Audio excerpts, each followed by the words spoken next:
अस्सलाम वालेकुम नाज़रीन, आप जहानिया एक्सप्रेस देख रहे हैं। मैं शान शेख हूँ। आज हम मौजूद हैं जहानिया के अलादाद बाज़ार में। यहाँ पर जो ब्लेलर फ़रोख्त करने वाले दुकानदार हैं, उन्होंने हड़ताल की हुई है।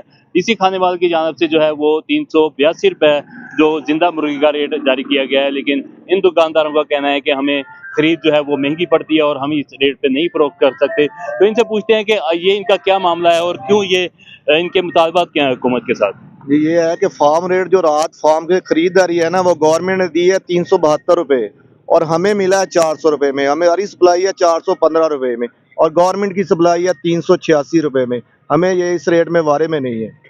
नहीं मुदस्सिर भाई, आप ये बताएं कि ये डिमांड एंड सप्लाई पे रेट बनता है, कोई इसकी अथॉरिटी तो है नहीं। अगर आप 2 दिन या 1 दिन नहीं सेल करेंगे या आप महंगा पीछे से नहीं खरीदेंगे तो खुद ब खुद सस्ता हो नहीं जाएगा। देखिए जी, हम लोग अगर ना भी लोड करें ना माल, तो फिर भी जो है ना, बाहर से जो गाड़ियां आ रही है ना, वो इस रेट पे लेके जा रही है। हमें ना भी दें फिर भी रेट ये कम नहीं होना। हम सप्लाई यहाँ पे अगर हड़ताल भी कर दें 3 दिन 5 दिन, फिर भी रेट कम नहीं होना जब तक ये बाहर की गाड़ियां बंद नहीं होंगी।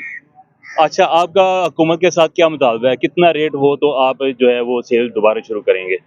हुकूमत से मुतालबा यही है कि अगर रेट लिस्ट दे रहे हैं तो रात में फार्म से माल भी हमें खरीदारी करके दे।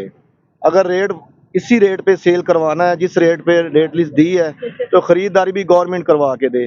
400 में फार्मर का रेट है, गवर्नमेंट का रेट 372 रुपये में है। अब आप क्या चाहते हैं, पीछे से कम हो या आप रेट बढ़ाना चाहते हैं, इसका मामला, इसका हल क्या है। हाल यही है, जो जिस रेट पे हमें रात में फार्म पे माल मिला है उस रेट के हिसाब से हमें रेट लिस्ट दें। जी नाज़रीन, आपने सुना, इनका मुतालबा यही है कि जो पीछे से परचेज़ है उसके हिसाब से रेट जारी किया जाए या फिर ये सेल अपनी बंद रखेंगे। आज तक के लिए इतना ही, मिलते हैं अगली वीडियो में। अल्लाह हाफ़िज़।